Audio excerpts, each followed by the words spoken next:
Oke, sudah kelihatan ya materinya pertemuan 4? Tapi Bu, iya sudah kelihatan Bu. Sudah kelihatan? Iya, Ibu. Oke, Tapi baik. Bu, Jadi warnanya masih hitam Bu di layar. masih hitam. Oke, kita coba buka dulu ini. Tapi Bu sudah ada Apa? Bu. Oke, saya coba buka dulu ini ya. Eh,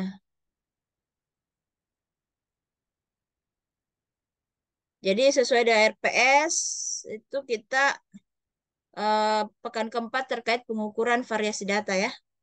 Oke, kita share materinya.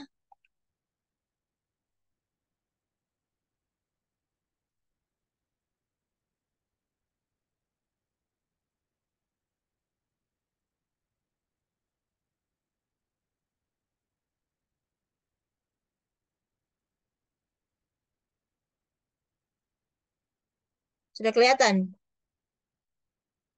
Tapi Bu sudah kelihatan Bu. Sudah ya. Oke, kita mulai. Walaupun partisipan baru 29 ya, mudah-mudahan segera bergabung yang lain karena kita sudah mau mulai materi.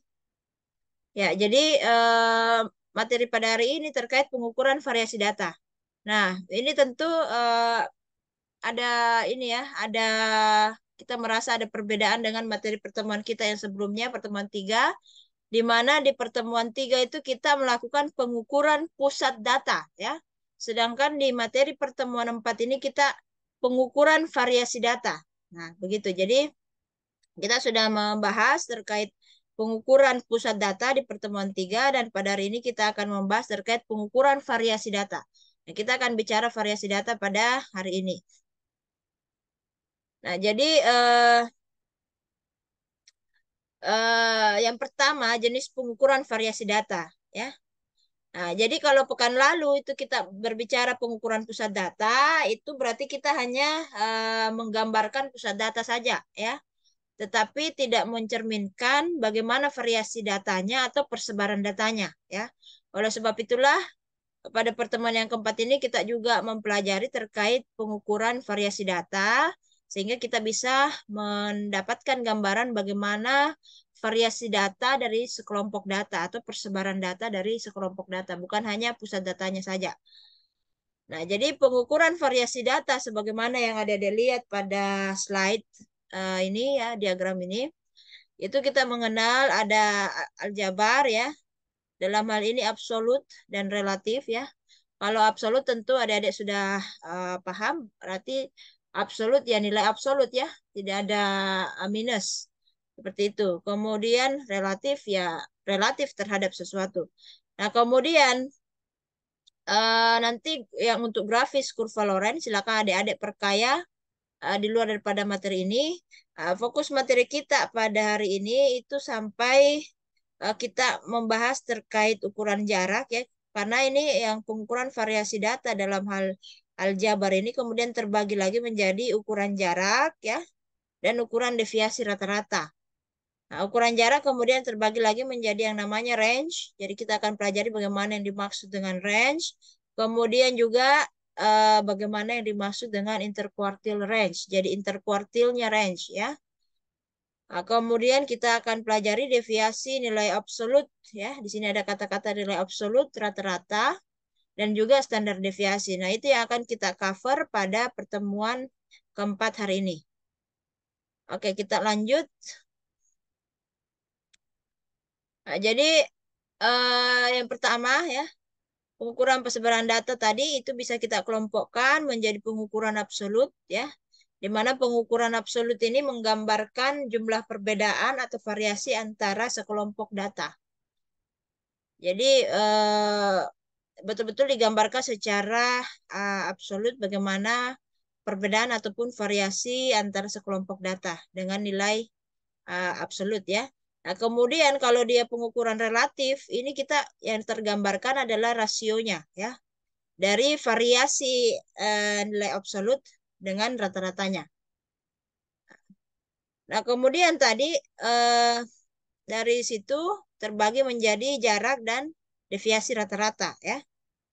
Nah, pengukuran jarak ini menggambarkan persebaran data dilihat dari perbedaan antara data di dalam sekelompok data. Ini kita masih bahas secara deskriptif dulu ya. Mungkin baru akan kita betul-betul pahami kalau kita sudah mulai masuk ke melihat contoh-contoh, kemudian kita kerjakan secara langsung ya, sehingga bisa tergambarkan maksud daripada deskripsi yang kita tampilkan di slide ini. Pengukuran, kemudian ada juga pengukuran deviasi rata-rata ya. Jadi pengukuran deviasi rata-rata ini menunjukkan persebaran data kalau kita lihat dari pusat datanya ya. Itu. Nah, kenapa kita lakukan pengukuran variasi data juga ya? Nah, itu tentu ada tujuannya. Yang pertama, kita ingin uji reliabilitas ya, ukuran pusat data rata-rata. Nah, jadi jika variasinya kecil, berarti menunjukkan kesamaan nilai. Jadi kalau sekelompok data itu kita kemudian lakukan pengukuran variasi data dan kita dapatkan variasinya ternyata kecil ya, berarti menunjukkan bahwa sekumpulan data yang kita tinjau itu memiliki menunjukkan mirip-mirip lah nilainya ya, kesamaan nilainya itu apa namanya mempunyai kesamaan nilai ya. Artinya variasinya kecil ya. Nah, sehingga rata-rata dapat mewakili nilai data individual. Sehingga kalau kita cari rata-ratanya itu setidaknya dia memang mewakili kalau mewakili nilai data-data individual ya. Jadi data-data individual kalau dibandingkan dengan rata-ratanya ya rata-ratanya itu mewakili itu karena memang variasi datanya itu kecil ya. Seperti itu. Nah, tapi kalau kita dapatkan variasi datanya cukup besar, berarti ini terdapat ketidaksamaan nilai di dalam sekelompok data tersebut. Ya, jadi variasinya besar ya, berarti nilai-nilainya ya tidak terlalu mirip antara satu sama yang lain. Variasinya besar. Dan kalau kita buat rata-ratanya, ya maka rata-rata ini kurang dapat mewakili data individual dari sekelompok data tersebut. Nah, kemudian tujuan yang kedua adalah mengontrol variasi data. Membantu kita mengidentifikasi sifat dan penyebab adanya variasi. Kemudian yang ketiga, membandingkan dua atau lebih sekelompok data dengan melihat informasi tentang variasi data. Jadi kita bisa membandingkan dua atau sekelompok data kalau kita sudah dapatkan variasi datanya. Dengan melihat variasi data itu kita bisa membandingkan misalnya ada dua sekelompok data yang kita lakukan pengukuran variasi. Nah, kita bisa bandingkan bagaimana kedua sekelompok data tersebut dari informasi variasi data yang kita peroleh. Oke, kemudian kita masuk ke range ya, dan interquartile range. Pertama range dulu. Nah, jadi bagaimana yang dimaksud dengan range ya? Ya namanya range. Mungkin adik-adik sudah familiar dengan istilah range ya. Ya range berarti perbedaan nilai terbesar dengan nilai terkecil di dalam sekelompok data. Ini sederhana ya, range. Kalau misalnya datanya tidak berkelompok, ya artinya satu-satu tidak ada interval data, maka dengan cepat ya, dengan sederhana kita bisa tahu range data sekelompok data tersebut dengan mengurangkan nilai tertinggi dengan nilai terendah ya. Atau rumusnya untuk range atau disimbolkan dengan R, rumusnya untuk data tidak berkelompok itu adalah nilai tertinggi high dikurangi dengan nilai terendah low ya. Itu sederhana saja, mudah kita ingat ya range. Misalnya nilai tertinggi dan terendah nilai ujian statistika itu adalah ada yang dapat 99 ini nilai tertinggi, kemudian nilai terendah ada yang dapat 55 ya. Dari sekelompok data. Di antara kedua ini mungkin ada yang dapat 60, 70, 75 dan seterusnya. Ya. Sehingga kalau kita mau tahu range-nya ya tinggal kita kurangkan saja nilai tertinggi dengan nilai terendah. Dalam hal ini kita kurangkan 99 dikurangi 55 sehingga kita dapat range-nya itu adalah 44. Oke, itu yang pertama range ya. Untuk data tidak berkelompok. Selanjutnya kita masih berbicara range untuk data berkelompok ya. Nah, untuk data berkelompok, range ini merupakan perbedaan antara batas atas kelas terakhir ya. Ini kata kuncinya. Batas atas kelas terakhir dan batas bawah kelas pertama ya. Nah, ini. Contoh misalnya ada kita meninjau waktu tunggu nasabah di suatu bank ya. Dalam hal ini Bank Mandiri dengan orang ya atau nasabah yang kita tinjau itu 50 orang. Dari nasabah yang kita tinjau itu ternyata ada 1 sampai 5 orang itu yang sorry, ada 8 orang yang dia menunggu itu sekitar selama 1 sampai 5 menit ya dalam rentang 1 sampai 5 menit ya dan seterusnya ya. Ini ada interval kelasnya. Kemudian ini adalah frekuensi ya observasinya ya. Ini totalnya 50 orang ya. Nah, berarti kalau kita mau cari range-nya perbedaan antara batas atas kelas terakhir berarti ini 30 ya. Dan batas bawah kelas pertama ini 1, batas bawah kelas pertama 1. Berarti tinggal kita mengurangkan saja batas atas kelas terakhir dikurangi dengan batas bawah ya. Batas bawah kelas pertama. Dalam hal ini 30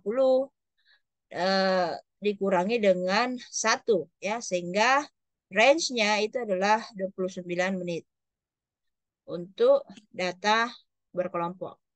Saya rasa ini cukup mudah kita pahami terkait range sehingga kita bisa langsung lanjutkan. Tetapi tentu range ini ada kekurangannya ya. Mudah kita dapatkan ya, bisa cepat kita dapat range-nya, tapi tentu ada kelemahannya di dalam ilmu statistika. Jadi range mempunyai beberapa kelemahan sebagai ukuran variasi ya atau persebaran data. Yaitu yang pertama, nilai terendah dan tertinggi kurang mewakili semua data ya.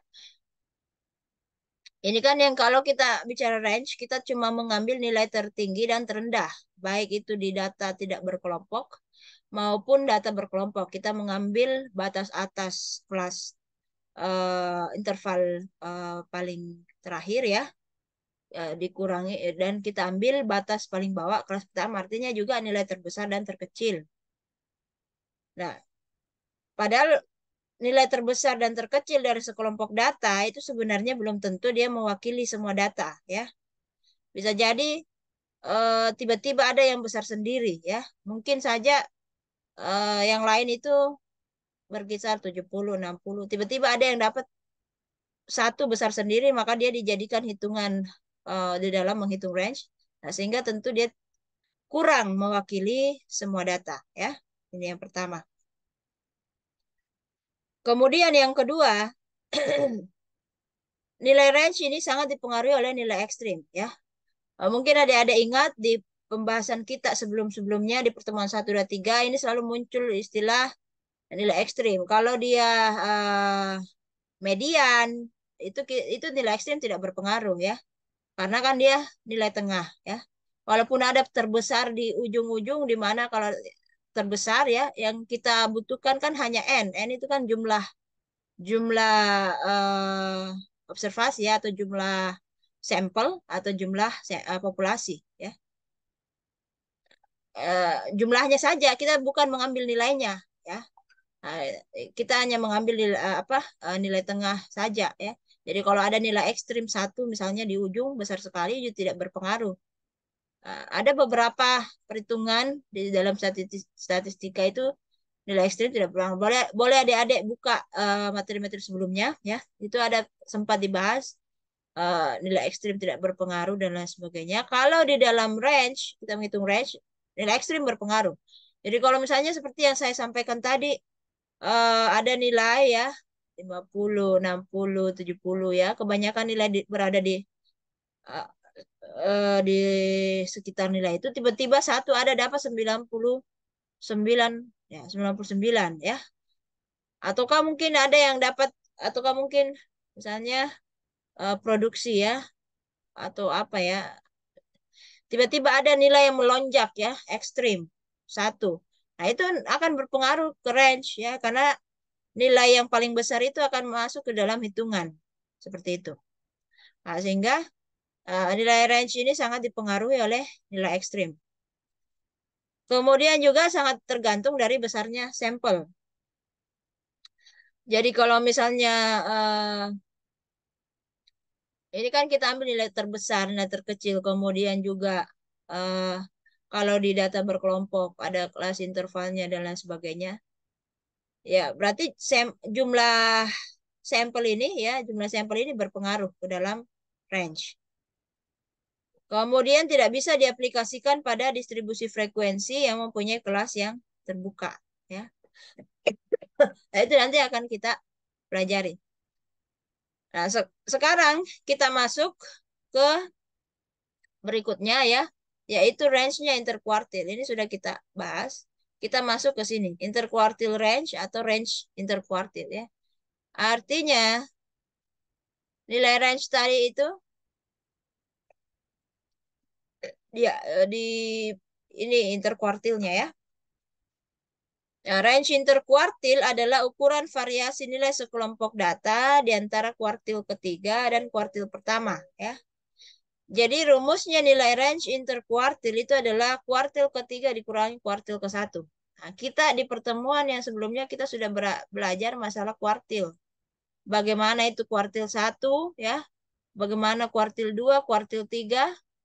Nah, itu di pertemuan ketiga. Silakan di refresh kembali pertemuan ketiga terkait kuartil. Karena itu kemudian berkesinambungan di dalam kita menghitung range interkuartil. Ya. Eh, yang jelas ya, kalau dia datanya berkelompok seperti contoh ini, sama mas, waktu tunggu nasabah, itu kalau adik-adik ingat di pertemuan lalu, itu kita harus cari dulu di mana kuartil satu, yang kita butuhkan kan kuartil satu dan kuartil 3 ya. Nah, berarti kita harus cari dulu di interval mana kuartil satu, di interval mana kuartil 3. Karena rumusnya itu pakai ini ya. Nah, rumusnya pakai ini. Ini sama dengan yang kita pelajari pekan lalu. Nah, apa namanya? L itu adalah batas bawah kelas kuartil ya, yang ditinjau. Ya, jadi kalau misalnya dalam hal ini Q1-nya itu 6, maka L-nya 6 ya. Nah, bagaimana kemarin dapat bagaimana kemarin ini menentukan kuartil satu berada di interval mana, kuartil 2 di mana, kuartil 3 di interval mana ya. Kalau saya buka kembali pertemuan ketiga, tunggu.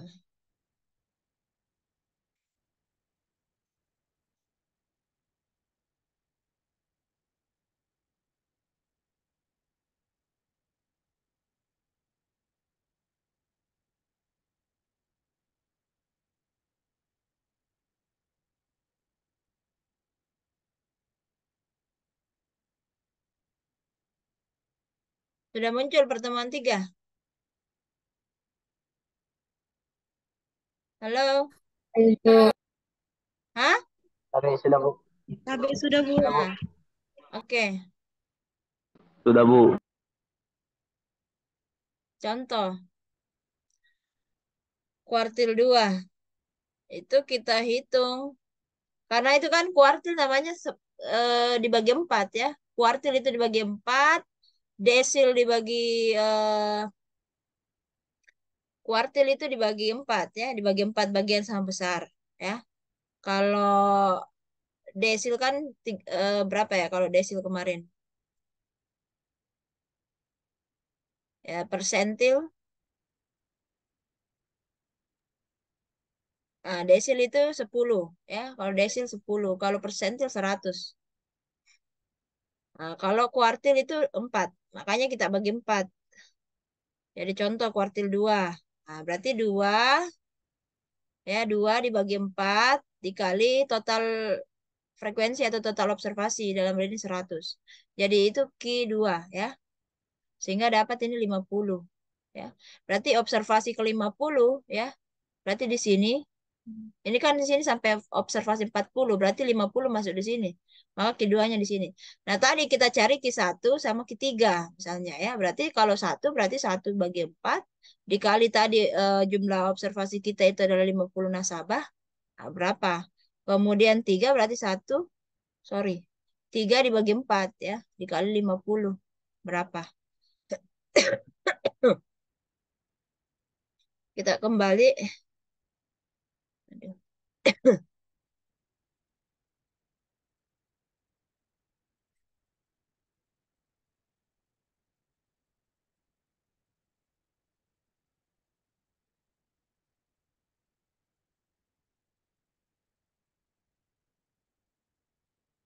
Oke. Sudah ya, sudah muncul pertemuan 4 kita. Nah, jadi yang dicari adalah kuartil 1 dan kuartil 3 untuk mendapatkan range interkuartilnya karena nanti diperkurangkan kuartil 3 dikurangi kuartil 1. Nah, kuartil 1 berarti itu 1 dibagi dengan 4 dikali dengan ini kan totalnya 50 ya, 50 nasabah tadi di contoh sebelumnya itu 50. Nah, ini berapa? Berapa hasilnya nih? Mohon dihitung. Kemudian ketiga berarti 3 per 4 dikali 50. Nah, berapa?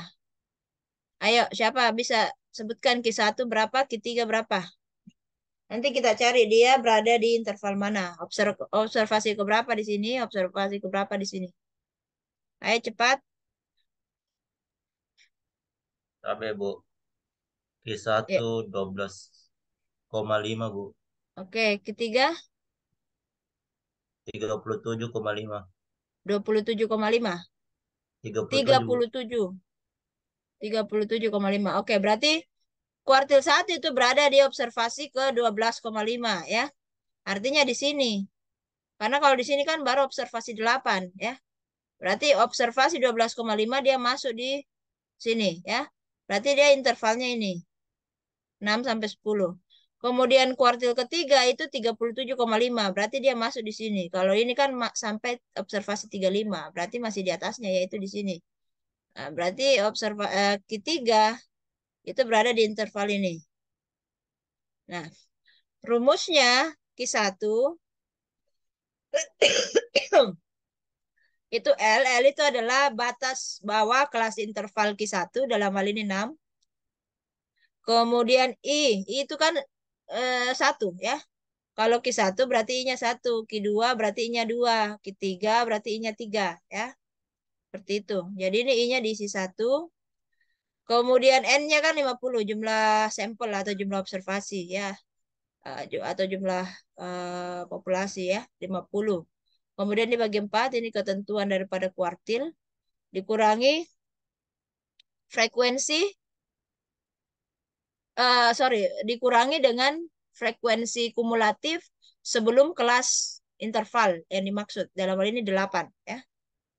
Itu dibagi dengan uh, frekuensi ya pada kelas interval. Itu rumusnya. Boleh dicocokkan dengan pertemuan 3, itu pasti rumusnya ini sama ya. Nah, kemudian dikali lebar interval kelas. Dalam hal ini 5 ya. 6 sampai 10, 1 sampai 5 kan berarti 5. Nah, dapat 6,3 untuk Q1. Nah, kemudian Q3 sama ya. Rumusnya juga pakai ini ya. Jadi batas bawah kelas interval Q3 itu 16 L-nya. Kemudian I-nya 3 karena Q3 yang kita mau hitung. Kemudian jumlah observasi atau jumlah frekuensinya 50 dibagi 4 dikurangi 35. 35 ini adalah frekuensi kumulatif sebelum kelas kuartil ya 35. Dibagi dengan 7 itu adalah frekuensi kelas kuartil. Dalam hal ini kuartil 3 dikali dengan lebar interval ya dapat 17,783. 785. Sehingga range interkuartilnya itu adalah Q3 dikurangi Q1, 17 sekian, sekian sekian dikurangi 6,3 dapat ini. Ya, range interkuartilnya.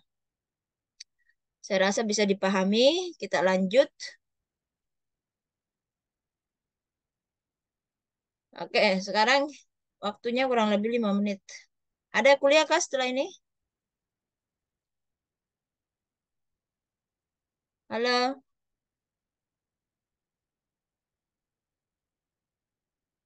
Ada kuliah habis ini? Tapi tidak ada. Tidak ada kuliahnya habis ini?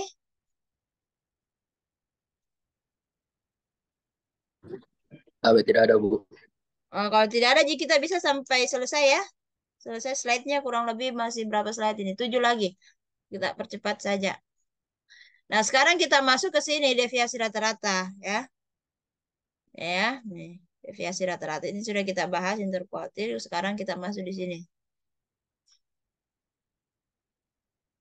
Nah, deviasi rata-rata ya, atau rata-rata kan min ya, berarti mean deviation atau disingkat MD. Nah, mean deviation ini yang kalau kita harus ingat, dia mengandung absolut. Jadi makanya kenapa kadang-kadang disebut juga mean absolute deviation atau MAD ya, atau mean deviation. Ini membandingkan nilai tendensi relatif di dalam distribusi yang tersebar di sekitar nilai pusat data. Nah, kita langsung saja lihat penggunaannya supaya kita mengerti maksudnya ini. Yang pertama, untuk mean deviation atau deviasi rata-rata untuk data tidak berkelompok, itu kita pakai rumus ini ya. Jadi mean deviation sama dengan sigma X dikurangi X rata-rata dibagi dengan N ya. Ini X yang ada begininya di atas berarti dia rata-rata ya. Rata-rata sampel. Berarti nanti sampelnya itu jumlah sampelnya, jumlah apa namanya observasi ya, itu dijumlahkan baru dirata-ratakan. Nah, kemudian N itu jumlah sampel ya, jumlah sampel ya, misalnya waktu ataukah dalam hal ini kalau kita lihat contoh ya, waktu berarti jumlah sampelnya berapa bulan yang kita ambil ya dari waktu tertentu. Jadi ini untuk rata-rata tidak berkelompok. Kemudian untuk mean deviation untuk rata-rata data berkelompok kita pakai ini ya. Jadi kalau di sini dia sigma F ya dibagi dengan sigma F. Nah, sekarang kita lihat, kita coba aplikasikan ya.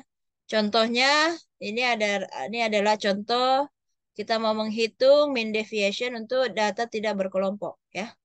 Ini data tidak berkelompok walaupun dia tabel-tabel begini, tapi kalau kita lihat secara seksama ini bukan data berkelompok karena dia tidak ada intervalnya ya. Dia satu-satu bulan Januari, bulan Februari, bulan Maret, bulan April dan seterusnya.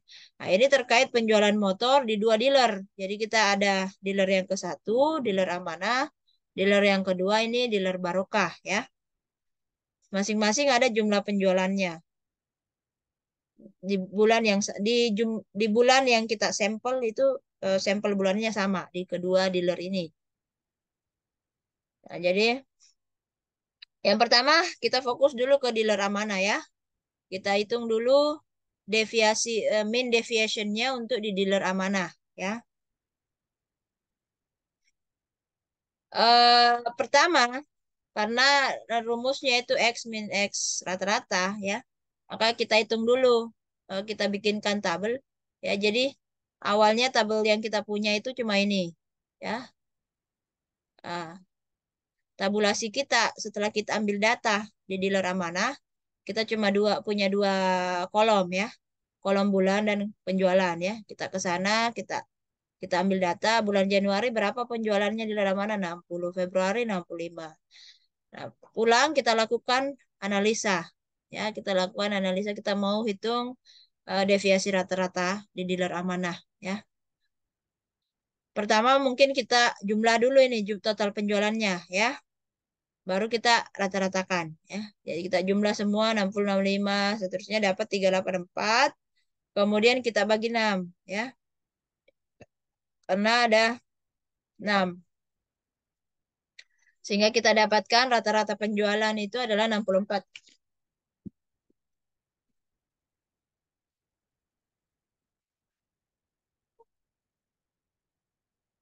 Cari di luar.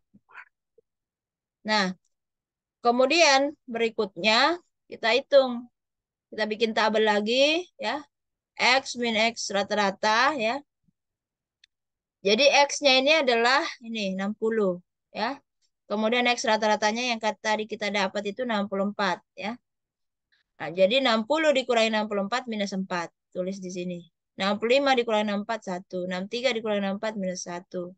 68 dikurangi 64 minus 4. Dan seterusnya ya. Nah, kemudian kita ingat bahwa mean deviation juga kadang diistilahkan mean absolute deviation. Di situ ada kata kuncinya absolute ya.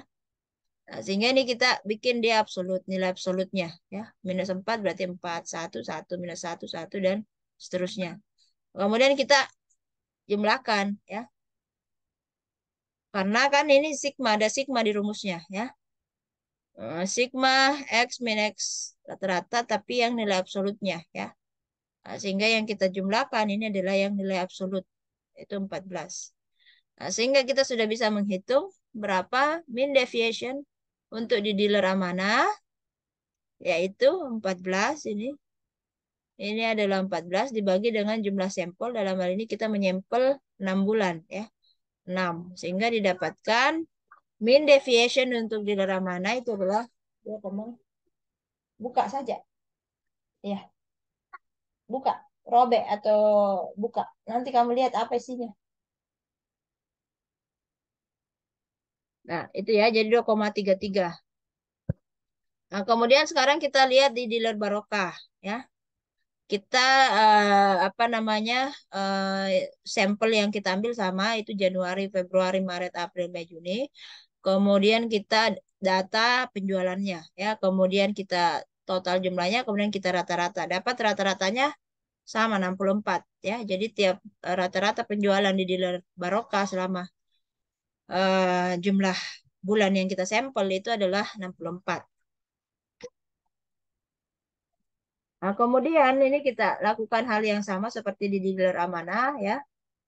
Nah, berarti 52 dikurang 64 minus 12, 64 dikurang 64, 0, dan seterusnya ya. Kemudian kita tuliskan nilai absolutnya di sini dan kita jumlahkan. Dapat nilai ini ya. Kemudian dibagi jumlah sampel dalam hari 6 bulan dapat 6. Sehingga sudah kita dapatkan bahwa penjualan sepeda motor per bulannya di dealer amanah rata-rata berdeviasi atau berbeda 2,33 dari rata-ratanya ya. Sedangkan pada dealer Barokah itu rata-rata berdeviasi sebesar 6 ya. Atau berbeda 6 dari rata-ratanya. Seperti itu. Oke, jadi itu terkait mean deviation atau deviasi rata-rata. Untuk data tidak berkelompok ya.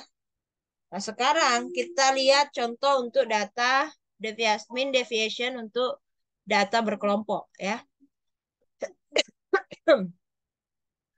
Nah, ini contohnya ya, 100 perusahaan yang terdaftar di Bursa Efek ya tahun 2021. Jadi ada interval keuntungan 0 sampai 9 miliar dan seterusnya.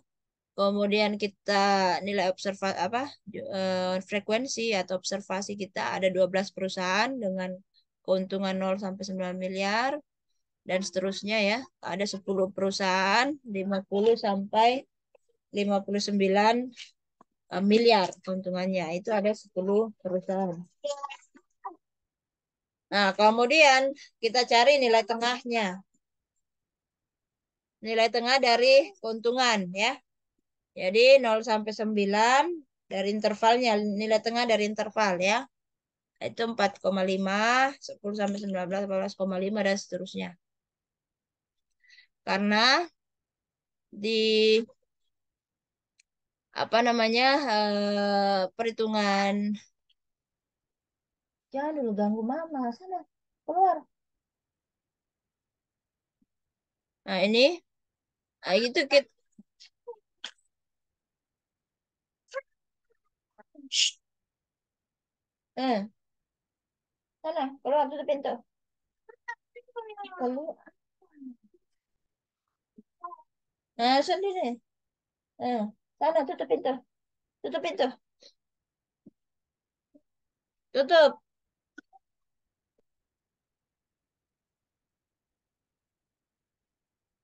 Tutup pintu. Oke, mohon maaf.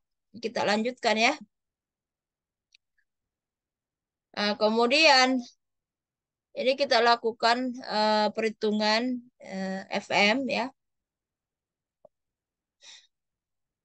Kemudian baru kita lakukan perhitungan X dikurangi X rata-rata. Kemudian kita kalikan F dikali X rata-rata. Kenapa kita harus hitung FM? Itu karena kita mau cari perhitungan rata-ratanya ini ya, X rata-ratanya. Nah, itu sehingga kita lakukan perhitungan ya. Itu silakan ini kan dari pertemuan 3 ya. Boleh dicek di pertemuan 3 bagaimana kita menghitung rata-rata untuk data berkelompok ya. X rata-rata untuk data berkelompok. Itu kita mengalihkan frekuensi dengan nilai tengah ya. Saya coba cek ya nilai-nilainya.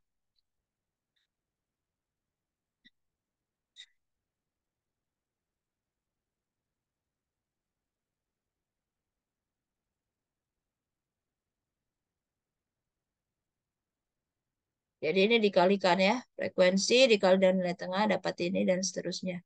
Kemudian dijumlahkan karena ini sigma ya. 330 dibagi dengan ada 100 jumlah sampel perusahaan ya. Dibagi dengan 100 dapat ini 30,3. Nah, kemudian dari situ baru kita hitung X dikurangi X rata-rata ya. Jadi X dikurangi ini X rata-ratanya. Nah, sekarang saya mau tanya dulu adik-adik sekalian dari 37 peserta. Coba hitung dari mana dapat ini? Coba hitung.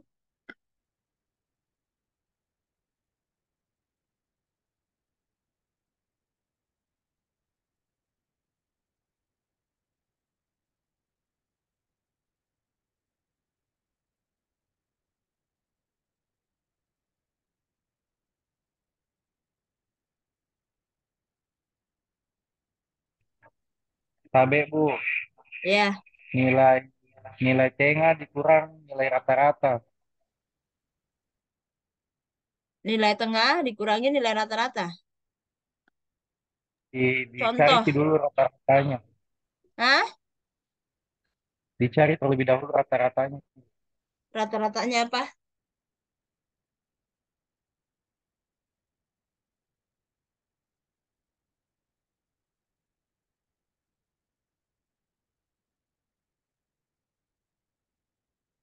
Yang mana, Dek? Yang dicari rata-ratanya? Nilai rata-rata data. Duh, Bagaimana? nilai rata nilai rata-rata data kelompoknya Bu.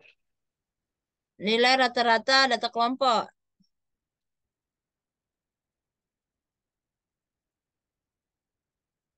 Berapa rata-ratanya? Kalau yang ini dulu, 25,8.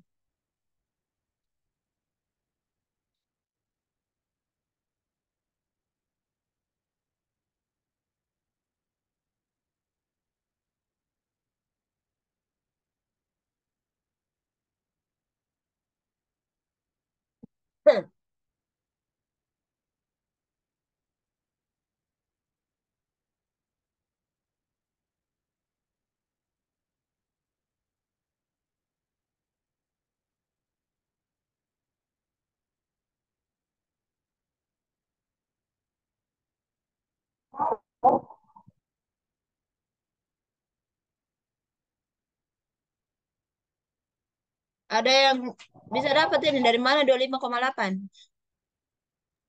Dari nilai tengah dikurang rata-rata, Nilai tengah dikurang rata-rata. empat Karena koma lima. absolut 4,5 dikurangi 30,3.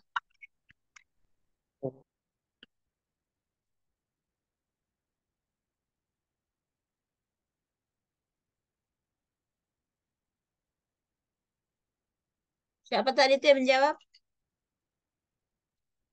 Saya sekarang. 2 orang tadi siapa?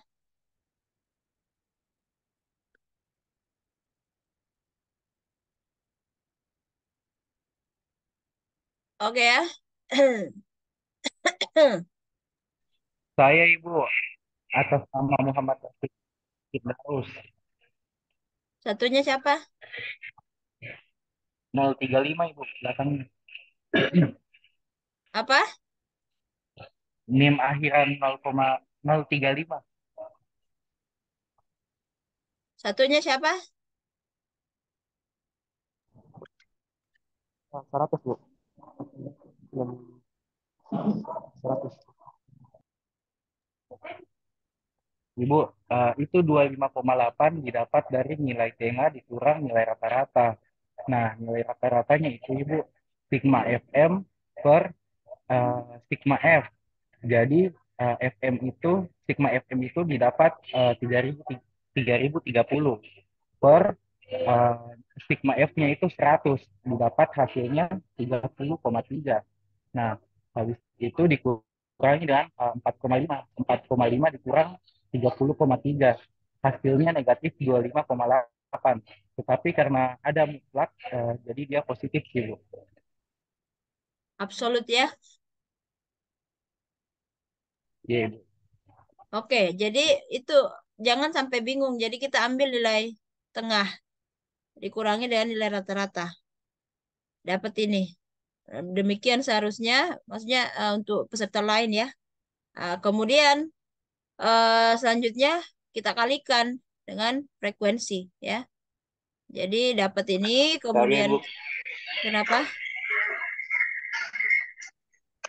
Ada kakak sinar mau pakai kelas Bu. Sudah jam katanya. Ada kuliah? Iya, iya Bu. Masuk ya? Oke. Sudah masuk dosennya. Oke, sorry. Nanti saya lanjut di video ya.